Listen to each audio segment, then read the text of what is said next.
In the heart of London's endless fog, a strange advertisement appears, a job for men with red hair and nothing more. What begins as curiosity soon becomes something far darker, as laughter hides a secret buried beneath the city streets. A vault of gold, a tunnel carved in silence, a crime so clever it almost goes unseen. But in the quiet of Baker Street, one mind is already at work. With every clue, every glance, every breath of deduction, the truth rises from the shadows. This fall, reason meets deception, and London will never look the same again. Sherlock Holmes, The Red-Headed League, whispered pages where stories come alive. The Red-Headed League. I had called upon my friend, Mr. Sherlock Holmes, one day in the autumn of last year, and found him in deep conversation with a very stout, florid-faced, elderly gentleman with fiery red hair. With an apology for my intrusion, I was about to withdraw when Holmes pulled me abruptly into the room and closed the door behind me. "You could not possibly have come at a better time, my dear Watson," he said cordially. "I was afraid that you were engaged." "So I am. Very much so." "Then I can wait in the next room." "Not at all. This gentleman, Mr. Wilson, has been my partner and helper in many of my most successful cases, and I have no doubt that he will be of the utmost use to me in yours also." The stout gentleman half rose from his chair and gave a bob of greeting, with a quick little questioning glance from his small, fat, encircled eyes.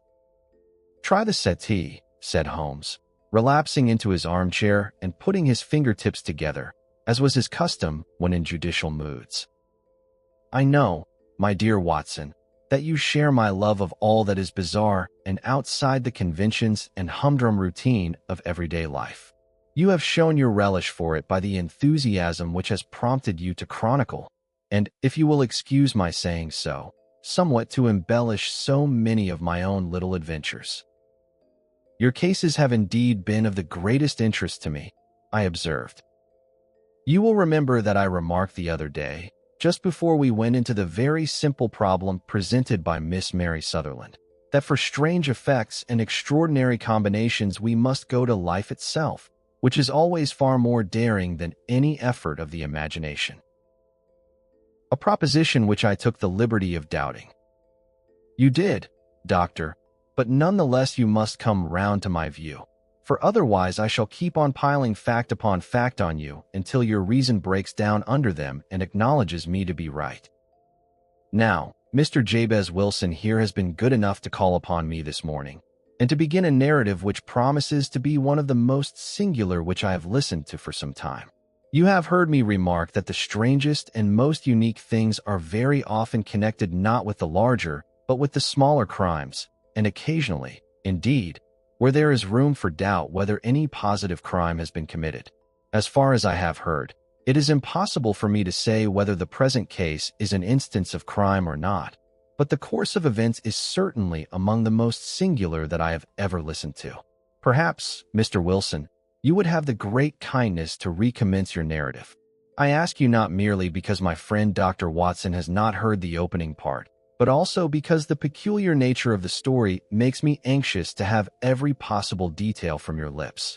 As a rule, when I have heard some slight indication of the course of events, I am able to guide myself by the thousands of other similar cases which occur to my memory. In the present instance, I am forced to admit that the facts are, to the best of my belief, unique." The portly client puffed out his chest with an appearance of some little pride, and pulled a dirty and wrinkled newspaper from the inside pocket of his greatcoat. As he glanced down the advertisement column, with his head thrust forward and the paper flattened out upon his knee, I took a good look at the man and endeavored, after the fashion of my companion, to read the indications which might be presented by his dress or appearance. I did not gain very much, however, by my inspection. Our visitor bore every mark of being an average commonplace British tradesman, obese, pompous, and slow. He wore rather baggy gray shepherd's check trousers, a not over-clean black frock coat, unbuttoned in the front, and a drab waistcoat with a heavy brassy Albert chain, and a square pierced bit of metal dangling down as an ornament. A frayed top hat and a faded brown overcoat with a wrinkled velvet collar lay upon a chair beside him. Altogether, look as I would, there was nothing remarkable about the man save his blazing red head and the expression of extreme chagrin and discontent upon his features. Sherlock Holmes quick I took in my occupation, and he shook his head with a smile as he noticed my questioning glances. Beyond the obvious facts that he has at some time done manual labor, that he takes snuff, that he is a Freemason, that he has been in China, and that he has done a considerable amount of writing lately, I can deduce nothing else. Mr. Jabez Wilson started up in his chair, with his forefinger upon the paper, but his eyes upon my companion. "How, in the name of good fortune, did you know all that, Mr. Holmes?" he asked. "How did you know, for example, that I did manual labor? It's as true as gospel, for I began as a ship's carpenter." "Your hands, my dear sir, your right hand is quite a size larger than your left. You have worked with it, and the muscles are more developed." "Well, the snuff, then, and the Freemasonry. I won't insult your intelligence by telling you how I read that, especially as, rather against the strict rules of your order, you use an arc and compass breastpin." "Ah, of course I forgot that. But the writing? What else can be indicated by that right cuff, so very shiny for 5 inches, and the left one with the smooth patch near the elbow where you rested upon the desk?" "Well, but China? The fish that you have tattooed immediately above your right wrist could only have been done in China. I have made a small study of tattoo marks, and have even contributed to the literature of the subject.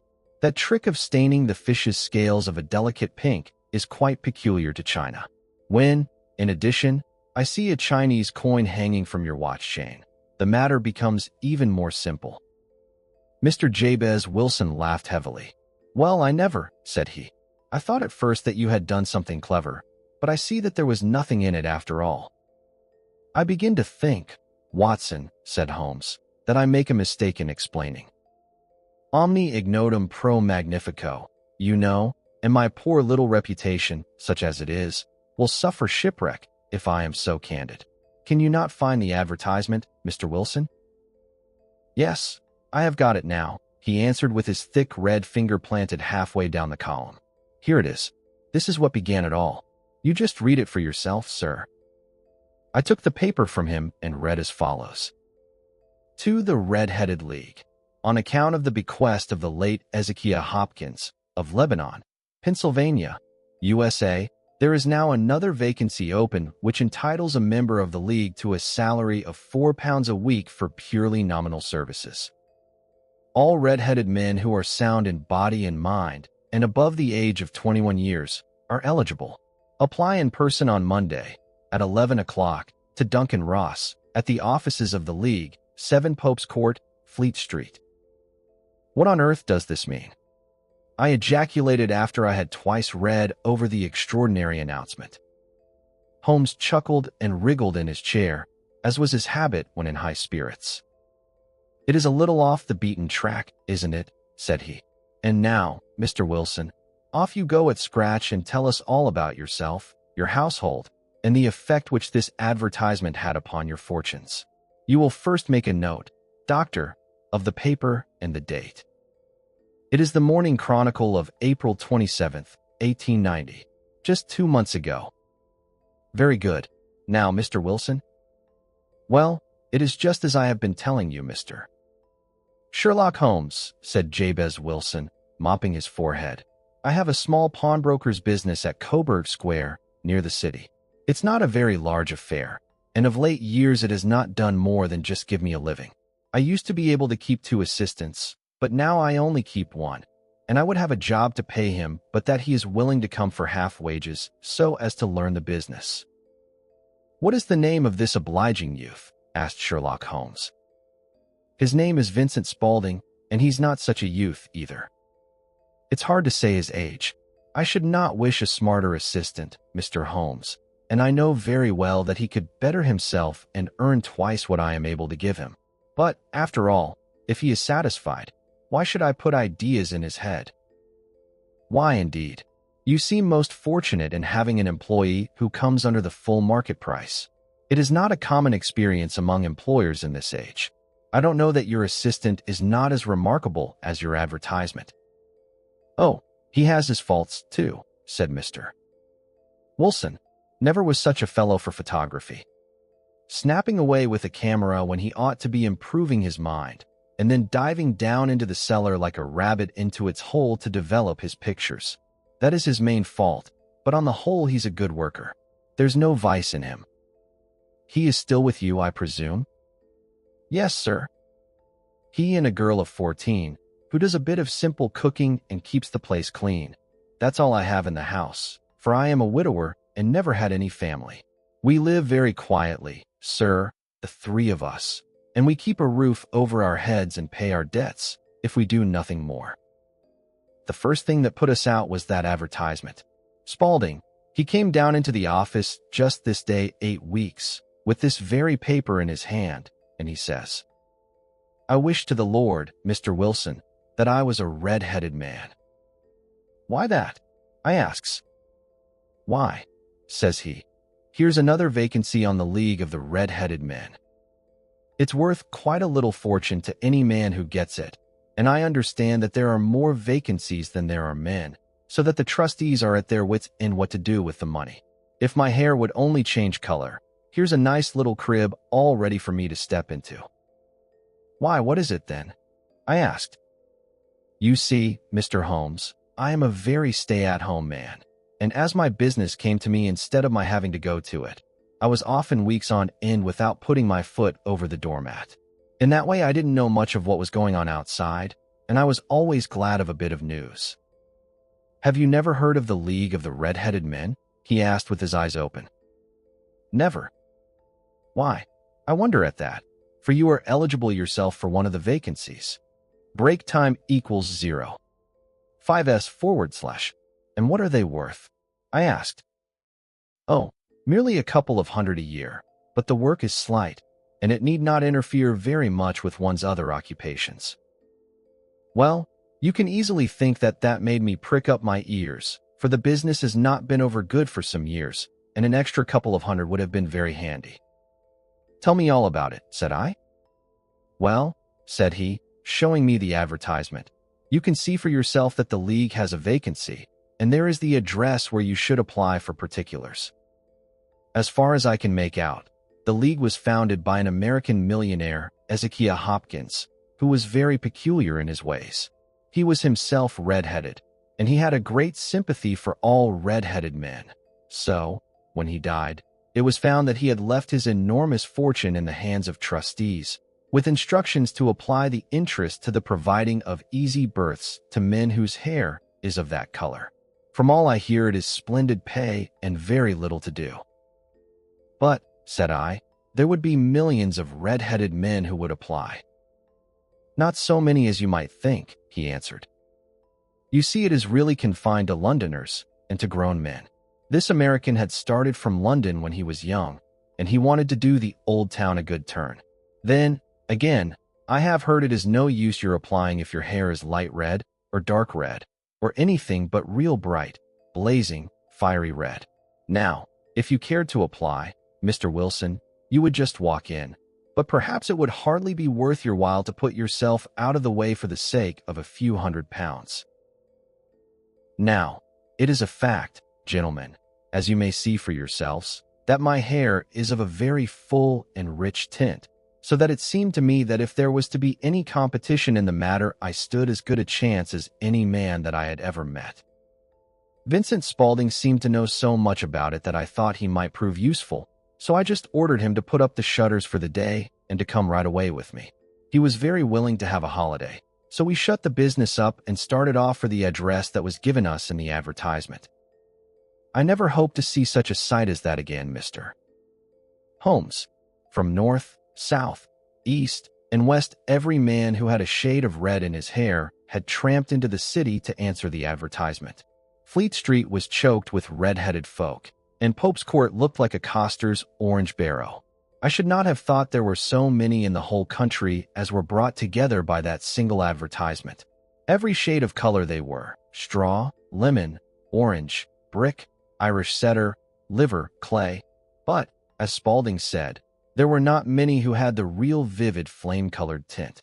When I saw how many were waiting, I would have given it up in despair, but Spaulding would not hear of it.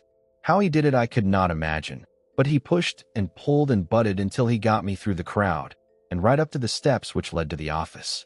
There was a double stream upon the stair, some going up in hope, and some coming back dejected, but we wedged in as well as we could and soon found ourselves in the office. "Your experience has been a most entertaining one," remarked Holmes as his client paused and refreshed his memory with a huge pinch of snuff. "Pray continue your very interesting statement." There was nothing in the office but a couple of wooden chairs and a deal table, behind which sat a small man with a head that was even redder than mine. He said a few words to each candidate as he came up, and then he always managed to find some fault in them which would disqualify them. Getting a vacancy did not seem to be such a very easy matter, after all. However, when our turn came, the little man was much more favorable to me than to any of the others, and he closed the door as we entered, so that he might have a private word with us. "This is Mr. Jabez Wilson," said my assistant, "and he is willing to fill a vacancy in the league." "And he is admirably suited for it," the other answered. "He has every requirement. I cannot recall when I have seen anything so fine." He took a step backward, cocked his head on one side, and gazed at my hair until I felt quite bashful. Then suddenly he plunged forward, wrung my hand, and congratulated me warmly on my success. "It would be injustice to hesitate," said he. "You will, however, I am sure, excuse me for taking an obvious precaution." With that he seized my hair in both his hands and tugged until I yelled with the pain. "There is water in your eyes," said he as he released me. "I perceive that all is as it should be. But we have to be careful, for we have twice been deceived by wigs and once by paint. I could tell you tales of cobbler's wax which would disgust you with human nature." He stepped over to the window and shouted through it at the top of his voice that the vacancy was filled. A groan of disappointment came up from below, and the folk all trooped away in different directions until there was not a redhead to be seen except my own and that of the manager. "My name," said he, "is Mr. Duncan Ross, and I am myself one of the pensioners upon the fund left by our noble benefactor. Are you a married man, Mr. Wilson? Have you a family?" I answered that I had not. His face fell immediately. "Dear me," he said gravely, "that is very serious indeed. I am sorry to hear you say that. The fund was, of course, for the propagation and spread of the redheads, as well as for their maintenance. It is exceedingly unfortunate that you should be a bachelor." My face lengthened at this, Mr. Holmes, for I thought that I was not to have the vacancy after all, but after thinking it over for a few minutes he said that it would be all right. "In the case of another," said he, "the objection might be fatal, but we must stretch a point in favor of a man with such a head of hair as yours. When shall you be able to enter upon your new duties?" "Well, it is a little awkward, for I have a business already," said I. "Oh, never mind about that, Mr. Wilson," said Vincent Spaulding. "I should be able to look after that for you." "What would be the hours?" I asked. 10 to 2. "Now a pawnbroker's business is mostly done of an evening, Mr. Holmes, especially Thursday and Friday evening, which is just before payday, so it would suit me very well to earn a little in the mornings. Besides, I knew that my assistant was a good man, and that he would see to anything that turned up." "That would suit me very well," said I. "And the pay?" "Is £4 a week." "And the work?" "Is purely nominal." "What do you call purely nominal?" "Well, you have to be in the office, or at least in the building, the whole time. If you leave, you forfeit your whole position forever. The will is very clear upon that point. You don't comply with the conditions if you budge from the office during that time." "It's only 4 hours a day, and I should not think of leaving," said I. "No excuse will avail," said Mr. Duncan Ross. "Neither sickness nor business nor anything else. There you must stay, or you lose your billet." "And the work?" "Is to copy out the Encyclopedia Britannica. There is the first volume of it in that press. You must find your own ink, pens, and blotting paper, but we provide this table and chair. Will you be ready tomorrow?" "Certainly," I answered. "Then, goodbye, Mr. Jabez Wilson, and let me congratulate you once more on the important position which you have been fortunate enough to gain." He bowed me out of the room, and I went home with my assistant, hardly knowing what to say or do. I was so pleased at my own good fortune. Well, I thought over the matter all day, and by evening I was in low spirits again, for I had quite persuaded myself that the whole affair must be some great hoax or fraud, though what its object might be I could not imagine. It seemed altogether past belief that anyone could make such a will, or that they would pay such a sum for doing anything so simple as copying out the Encyclopedia Britannica. Vincent Spaulding did what he could to cheer me up, but by bedtime I had reasoned myself out of the whole thing. However, in the morning I determined to have a look at it anyhow, so I bought a penny bottle of ink, and with a quill pen and 7 sheets of foolscap paper, I started off for Pope's Court. Well, to my surprise and delight, everything was as right as possible. The table was set out ready for me, and Mr. Duncan Ross was there to see that I got fairly to work.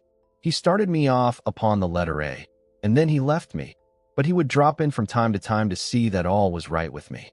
At 2 o'clock he bade me good day, complimented me upon the amount that I had written, and locked the door of the office after me. This went on day after day, Mr. Holmes, and on Saturday the manager came in and planked down 4 golden sovereigns for my week's work. It was the same next week, and the same the week after. Every morning I was there at 10, and every afternoon I left at 2. By degrees Mr. Duncan Ross took to coming in only once of a morning, and then, after a time, he did not come in at all. Still, of course, I never dared to leave the room for an instant, for I was not sure when he might come, and the billet was such a good one, and suited me so well, that I would not risk the loss of it. 8 weeks passed away like this, and I had written about abbots and archery and armor and architecture in Attica, and hoped with diligence that I might get on to the bees before very long. It cost me something in foolscap, and I had pretty nearly filled a shelf with my writings. And then suddenly the whole business came to an end. To an end? Yes, sir. And no later than this morning. I went to my work as usual at 10 o'clock, but the door was shut and locked, with a little square of cardboard hammered on to the middle of the panel with a tack. Here it is, and you can read for yourself. He held up a piece of white cardboard about the size of a sheet of notepaper. It read in this fashion: "The Red-Headed League is dissolved. October 9th, 1890. Sherlock Holmes and I surveyed this curt announcement and the rueful face behind it, until the comical side of the affair so completely overtopped every other consideration that we both burst out into a roar of laughter. I cannot see that there is anything very funny," cried our client, flushing up to the roots of his flaming head. "If you can do nothing better than laugh at me, I can go elsewhere." "No, no," cried Holmes, shoving him back into the chair from which he had half risen. "I really wouldn't miss your case for the world. It is most refreshingly unusual, but there is, if you will excuse my saying so, something just a little funny about it. Pray what steps did you take when you found the card upon the door?" "I was staggered, sir. I did not know what to do. Then I called at the offices round, but none of them seemed to know anything about it. Finally, I went to the landlord, who is an accountant living on the ground floor, and I asked him if he could tell me what had become of the Red-Headed League. He said that he had never heard of any such body. Then I asked him who Mr. Duncan Ross was. He answered that the name was new to him. "Well," said I, "the gentleman at number 4. "What, the red-headed man?" "Yes." "Oh," said he, "his name was William Morris." "Where could I find him?" "Oh, at his new offices. He did tell me the address. Yes, 17 King Edward Street, near St. Paul's." I started off, Mr. Holmes, but when I got to that address it was a manufactory of artificial kneecaps, and no one in it had ever heard of either Mr. William Morris or Mr. Duncan Ross. "And what did you do then?" asked Holmes. "I went home to Saxe-Coburg Square, and I took the advice of my assistant. But he could not help me in any way. He could only say that if I waited I should hear by post. But that was not quite good enough, Mr. Holmes. I did not wish to lose such a place without a struggle. So, as I had heard that you were good enough to give advice to poor folk who were in need of it, I came right away to you. And you did very wisely, said Holmes. Your case is an exceedingly remarkable one, and I shall be happy to look into it. From what you have told me, I think that it is possible that graver issues hang from it than might at first sight appear. Grave enough, said Mr. Jabez Wilson. Why, I have lost £4 a week. As far as you are personally concerned, remarked Holmes, I do not see that you have any grievance against this extraordinary league. On the contrary, you are, as I understand, richer by some £30, to say nothing of the minute knowledge which you have gained on every subject which comes under the letter A. You have lost nothing by them. No, sir, but I want to find out about them, and who they are, and what their object was in playing this prank, if it was a prank, upon me. It was a pretty expensive joke for them, for it cost them £32. We shall endeavor to clear up these points for you. And, first, 1 or 2 questions, Mr. Wilson. This assistant of yours who first called your attention to the advertisement, how long had he been with you? About a month then. How did he come? In answer to an advertisement. Was he the only applicant? No, I had a dozen. Why did you pick him? Because he was handy and would come cheap. At half wages, in fact. Yes. What is he like, this Vincent Spaulding? Small, stout-built, very quick in his ways, no hair on his face, though he's not short of 30. Has a white splash of acid upon his forehead. Holmes sat up in his chair in considerable excitement. I thought as much, said he. Have you ever observed that his ears are pierced for earrings? Yes, sir.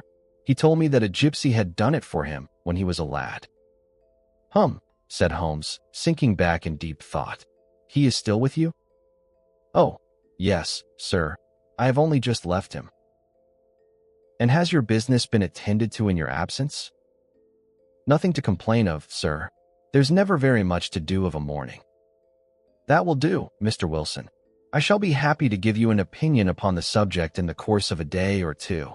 Today is Saturday, and I hope that by Monday we may come to a conclusion. Well, Watson, said Holmes when our visitor had left us, what do you make of it all? I make nothing of it, I answered frankly. It is a most mysterious business. As a rule, said Holmes, the more bizarre a thing is the less mysterious it proves to be. It is your commonplace, featureless crimes which are really puzzling, just as a commonplace face is the most difficult to identify. But I must be prompt over this matter. What are you going to do, then? I asked. To smoke, he answered. It is quite a 3-pipe problem, and I beg that you won't speak to me for 50 minutes. He curled himself up in his chair, with his thin knees drawn up to his hawk-like nose, and there he sat with his eyes closed and his black clay pipe thrusting out like the bill of some strange bird. I had come to the conclusion that he had dropped asleep, and indeed was nodding myself, when he suddenly sprang out of his chair with the gesture of a man who has made up his mind and put his pipe down upon the mantelpiece. Sarasate plays at the St. James's Hall this afternoon, he remarked. What do you think, Watson? Could your patient spare you for a few hours? I have nothing to do today. My practice is never very absorbing. Then put on your hat and come. I am going through the city first, and we can have some lunch on the way.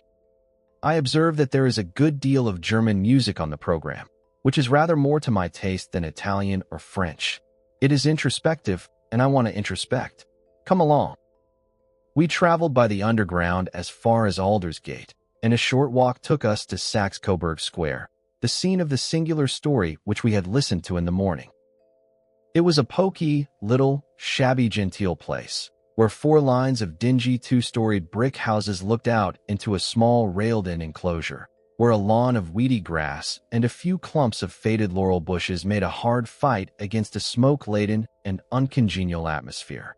3 gilt balls and a brown board with Jabez Wilson in white letters upon a corner house announced the place where our red-headed client carried on his business. Sherlock Holmes stopped in front of it with his head on one side and looked it all over, with his eyes shining brightly between puckered lids. Then he walked slowly up the street and then down again to the corner, still looking keenly at the houses. Finally, he returned to the pawnbroker's, and, having thumped vigorously upon the pavement with his stick 2 or 3 times, he went up to the door and knocked. It was instantly opened by a bright-looking, clean-shaven young fellow, who asked him to step in. "Thank you," said Holmes. "I only wished to ask you how you would go from here to the Strand." "Third right, fourth left," answered the assistant promptly, closing the door. "Smart fellow, that," observed Holmes as we walked away. "He is, in my judgment, the 4th smartest man in London, and for daring I am not sure that he has not a claim to be 3rd. I have known something of him before."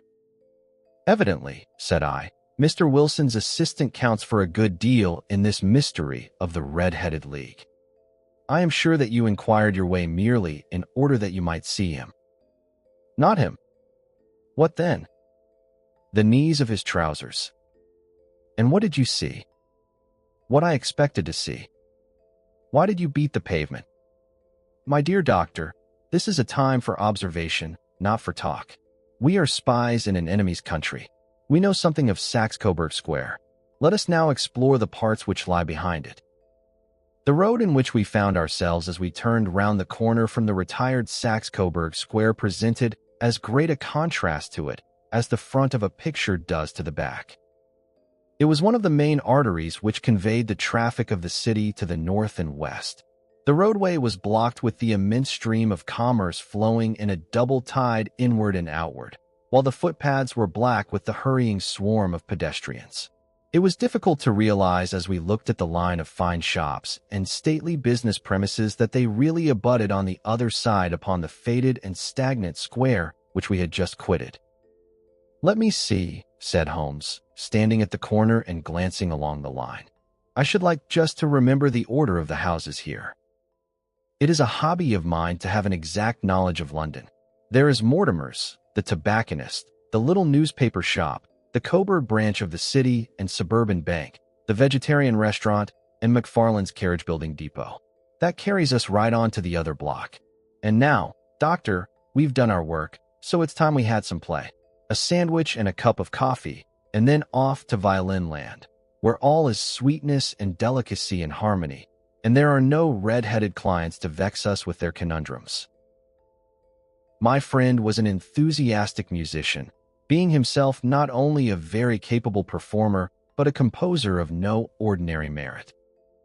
All the afternoon he sat in the stalls wrapped in the most perfect happiness, gently waving his long, thin fingers in time to the music, while his gently smiling face and his languid, dreamy eyes were as unlike those of Holmes the sleuth hound, Holmes the relentless, keen-witted, ready-handed criminal agent, as it was possible to conceive. In his singular character the dual nature alternately asserted itself, and his extreme exactness and astuteness represented, as I have often thought, the reaction against the poetic and contemplative mood which occasionally predominated in him.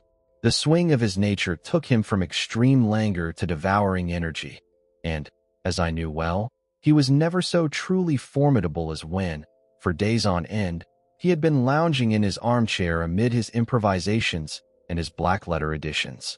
Then it was that the lust of the chase would suddenly come upon him, and that his brilliant reasoning power would rise to the level of intuition, until those who were unacquainted with his methods would look askance at him, as on a man whose knowledge was not that of other mortals. When I saw him that afternoon so enwrapped in the music at St. James's Hall, I felt that an evil time might be coming upon those whom he had set himself to hunt down. "You want to go home, no doubt, doctor," he remarked as we emerged. "Yes, it would be as well. And I have some business to do which will take some hours.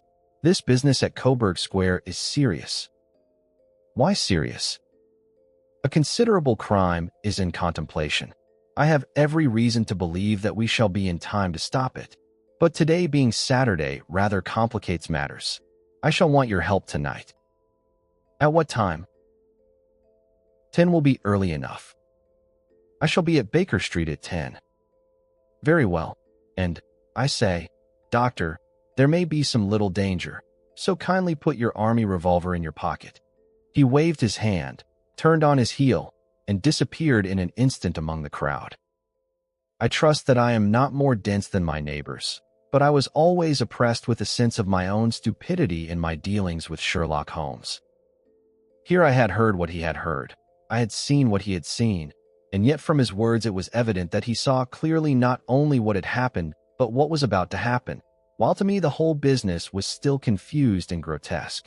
As I drove home to my house in Kensington, I thought over it all, from the extraordinary story of the red-headed copier of the encyclopedia down to the visit to Saxe-Coburg Square and the ominous words with which he had parted from me. What was this nocturnal expedition, and why should I go armed? Where were we going, and what were we to do? I had the hint from Holmes that this smooth-faced pawnbroker's assistant was a formidable man, a man who might play a deep game. I tried to puzzle it out, but gave it up in despair and set the matter aside until night should bring an explanation. It was 9:15 when I started from home and made my way across the park, and so through Oxford Street to Baker Street. 2 hansoms were standing at the door, and as I entered the passage, I heard the sound of voices from above. On entering his room, I found Holmes in animated conversation with 2 men, one of whom I recognized as Peter Jones, the official police agent, while the other was a long, thin, sad-faced man with a very shiny hat and oppressively respectable frock coat. "Huh. Our party is complete," said Holmes, buttoning up his pea jacket and taking his heavy hunting crop from the rack. "Watson, I think you know Mr. Jones of Scotland Yard? Let me introduce you to Mr. Merryweather, who is to be our companion in tonight's adventure. We're hunting in couples again, Doctor, you see," said Jones in his consequential way. "Our friend here is a wonderful man for starting a chase. All he wants is an old dog to help him to do the running down." "I hope a wild goose may not prove to be the end of our chase," observed Mr. Merryweather gloomily. "You may place considerable confidence in Mr. Holmes, sir," said the police agent loftily. "He has his own little methods, which are, if you won't mind my saying so, just a little too theoretical and fantastic, but he has the makings of a detective in him. It is not too much to say that once or twice, as in that business of the Sholto murder and the Agra treasure, he has been more nearly correct than the official force." "Oh, if you say so, Mr. Jones, it is all right," said the stranger with deference. "Still, I confess that I miss my rubber. It is the first Saturday night for 27 years that I have not had my rubber." "I think you will find," said Sherlock Holmes, "that you will play for a higher stake tonight than you have ever done yet, and that the play will be more exciting. For you, Mr. Merryweather, the stake will be some £30,000, and for you, Jones, it will be the man upon whom you wish to lay your hands. John Clay, the murderer, thief, smasher, and forger. He's a young man, Mr. Merryweather, but he is at the head of his profession, and I would rather have my bracelets on him than on any criminal in London. He's a remarkable man, is young John Clay. His grandfather was a royal duke, and he himself has been to Eton and Oxford. His brain is as cunning as his fingers, and though we meet signs of him at every turn, we never know where to find the man himself. He'll crack a crib in Scotland one week, and be raising money to build an orphanage in Cornwall the next. I've been on his track for years and have never set eyes on him yet. I hope that I may have the pleasure of introducing you tonight. I've had 1 or 2 little turns also with Mr. John Clay, and I agree with you that he is at the head of his profession. It is past 10, however, and quite time that we started. If you two will take the first hansom, Watson and I will follow in the second." Sherlock Holmes was not very communicative during the long drive, and lay back in the cab humming the tunes which he had heard in the afternoon. We rattled through an endless labyrinth of gaslit streets until we emerged into Farrington Street. "We are close there now," my friend remarked. "This fellow Merryweather is a bank director, and personally interested in the matter. I thought it as well to have Jones with us also. He is not a bad fellow, though an absolute imbecile in his profession. He has one positive virtue. He is as brave as a bulldog and as tenacious as a lobster if he gets his claws upon anyone. Here we are, and they are waiting for us." We had reached the same crowded thoroughfare in which we had found ourselves in the morning. Our cabs were dismissed, and, following the guidance of Mr. Merryweather, we passed down a narrow passage and through a side door, which he opened for us. Within there was a small corridor, which ended in a very massive iron gate. This also was opened, and led down a flight of winding stone steps, which terminated at another formidable gate. Mr. Merryweather stopped to light a lantern, and then conducted us down a dark, earth-smelling passage, and so, after opening a third door, into a huge vault or cellar, which was piled all round with crates and massive boxes. "You are not very vulnerable from above," Holmes remarked as he held up the lantern and gazed about him. "Nor from below," said Mr. Merryweather, striking his stick upon the flags which lined the floor. "Why, dear me, it sounds quite hollow," he remarked, looking up in surprise. "I must really ask you to be a little more quiet," said Holmes severely. "You have already imperiled the whole success of our expedition. Might I beg that you would have the goodness to sit down upon one of those boxes, and not to interfere?" The solemn Mr. Merryweather perched himself upon a crate, with a very injured expression upon his face, while Holmes fell upon his knees upon the floor and, with the lantern and a magnifying lens, began to examine minutely the cracks between the stones. A few seconds sufficed to satisfy him, for he sprang to his feet again and put his glass in his pocket. "We have at least an hour before us," he remarked, "for they can hardly take any steps until the good pawnbroker is safely in bed. Then they will not lose a minute, for the sooner they do their work the longer time they will have for their escape. We are at present, Doctor, as no doubt you have divined, in the cellar of the city branch of one of the principal London banks.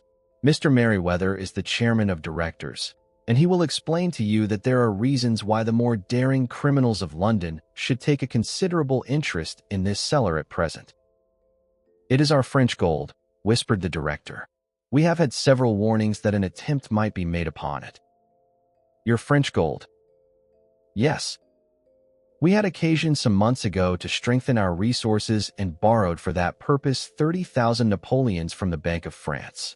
It has become known that we have never had occasion to unpack the money, and that it is still lying in our cellar.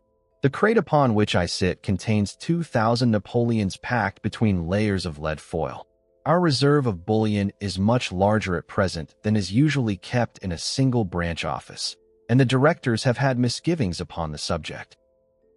"Which were very well justified," observed Holmes. "And now it is time that we arranged our little plans. I expect that within an hour matters will come to a head. In the meantime, Mr. Merryweather, we must put the screen over that dark lantern." "And sit in the dark?" "I am afraid so." I had brought a pack of cards in my pocket, and I thought that, as we were a party carry, you might have your rubber after all. But I see that the enemy's preparations have gone so far that we cannot risk the presence of a light. And, first of all, we must choose our positions. These are daring men, and though we shall take them at a disadvantage, they may do us some harm unless we are careful. I shall stand behind this crate, and do you conceal yourselves behind those. Then, when I flash a light upon them, close and swiftly. If they fire, Watson, have no compunction about shooting them down." I placed my revolver, cocked, upon the top of the wooden case behind which I crouched. Holmes shot the slide across the front of his lantern and left us in pitch darkness, such an absolute darkness as I have never before experienced. The smell of hot metal remained to assure us that the light was still there, ready to flash out at a moment's notice. To me, with my nerves worked up to a pitch of expectancy, there was something depressing and subduing in the sudden gloom and in the cold, dank air of the vault. "They have but one retreat," whispered Holmes. "That is back through the house into Saxe-Coburg Square. I hope that you have done what I asked you, Jones. I have an inspector and 2 officers waiting at the front door. Then we have stopped all the holes, and now we must be silent and wait." What a time it seemed. From comparing notes afterwards, it was but an hour and a quarter, yet it appeared to me that the night must have almost gone, and the dawn be breaking above us. My limbs were weary and stiff, for I feared to change my position, yet my nerves were worked up to the highest pitch of tension, and my hearing was so acute that I could not only hear the gentle breathing of my companions, but I could distinguish the deeper, heavier in-breath of the bulky Jones from the thin, sighing note of the bank director. From my position, I could look over the case in the direction of the floor. Suddenly my eyes caught the glint of a light. At first it was but a lurid spark upon the stone pavement. Then it lengthened out until it became a yellow line, and then, without any warning or sound, a gash seemed to open and a hand appeared, a white, almost womanly hand, which felt about in the center of the little area of light. For a minute or more the hand, with its writhing fingers, protruded out of the floor. Then it was withdrawn as suddenly as it appeared, and all was dark again save the single lurid spark which marked a chink between the stones. Its disappearance, however, was but momentary. With a rending, tearing sound, one of the broad, white stones turned over upon its side and left a square, gaping hole, through which streamed the light of a lantern. Over the edge there peeped a clean-cut, boyish face, which looked keenly about it, and then, with a hand on either side of the aperture, drew itself shoulder-high and waist-high, until one knee rested upon the edge. In another instant he stood at the side of the hole and was hauling after him a companion, lithe and small like himself, with a pale face and a shock of very red hair. "It's all clear," he whispered. "Have you the chisel and the bags? Great Scott! Jump, Archie, jump, and I'll swing for it." Sherlock Holmes had sprung out and seized the intruder by the collar. The other dived down the hole, and I heard the sound of rending cloth as Jones clutched at his skirts. The light flashed upon the barrel of a revolver, but Holmes' hunting crop came down on the man's wrist, and the pistol clinked upon the stone floor. "It's no use, John Clay," said Holmes blandly. "You have no chance at all." "So I see," the other answered with the utmost coolness. "I fancy that my pal is all right, though I see you have got his coat-tails." "There are 3 men waiting for him at the door," said Holmes.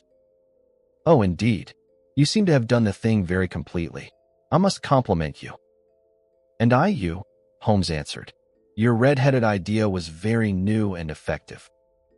"You'll see your pal again presently," said Jones. "He's quicker at climbing down holes than I am. Just hold out while I fix the derbies." "I beg that you will not touch me with your filthy hands," remarked our prisoner as the handcuffs clattered upon his wrists. "You may not be aware that I have royal blood in my veins. Have the goodness, also, when you address me always to say sir and please." "All right," said Jones with a stare and a snigger. "Well, would you please, sir, march upstairs, where we can get a cab to carry your highness to the police station?" "That is better," said John Clay serenely. He made a sweeping bow to the 3 of us and walked quietly off in the custody of the detective. "Really, Mr. Holmes," said Mr. Merriweather as we followed them from the cellar, "I do not know how the bank can thank you or repay you. There is no doubt that you have detected and defeated in the most complete manner one of the most determined attempts at bank robbery that have ever come within my experience. I have had 1 or 2 little scores of my own to settle with Mr. John Clay," said Holmes. "I have been at some small expense over this matter, which I shall expect the bank to refund, but beyond that I am amply repaid by having had an experience which is in many ways unique, and by hearing the very remarkable narrative of the Red-Headed League. You see, Watson," he explained in the early hours of the morning as we sat over a glass of whiskey and soda in Baker Street, "it was perfectly obvious from the first that the only possible object of this rather fantastic business of the advertisement of the League and the copying of the encyclopedia must be to get this not overbright pawnbroker out of the way for a number of hours every day. It was a curious way of managing it, but, really, it would be difficult to suggest a better. The method was no doubt suggested to Clay's ingenious mind by the color of his accomplice's hair.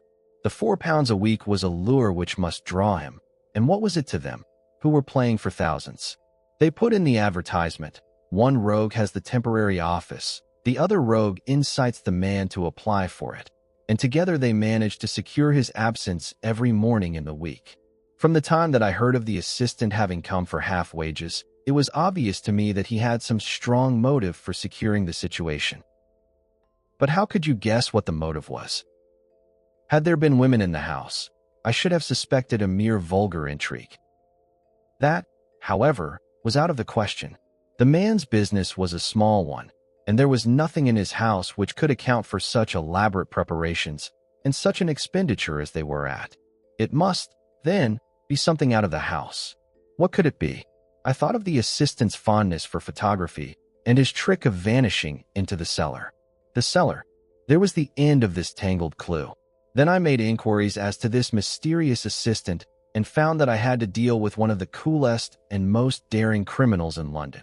He was doing something in the cellar, something which took many hours a day for months on end. What could it be once more? I could think of nothing save that he was running a tunnel to some other building. So far I had got when we went to visit the scene of action. I surprised you by beating upon the pavement with my stick. I was ascertaining whether the cellar stretched out in front or behind. It was not in front. Then I rang the bell, and, as I hoped, the assistant answered it. We have had some skirmishes, but we had never set eyes upon each other before. I hardly looked at his face. His knees were what I wished to see.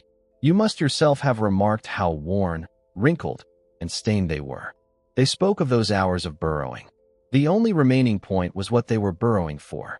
I walked round the corner, saw the city and suburban bank abutted on our friend's premises, and felt that I had solved my problem. When you drove home after the concert, I called upon Scotland Yard and upon the chairman of the bank directors, with the result that you have seen. And how could you tell that they would make their attempt tonight?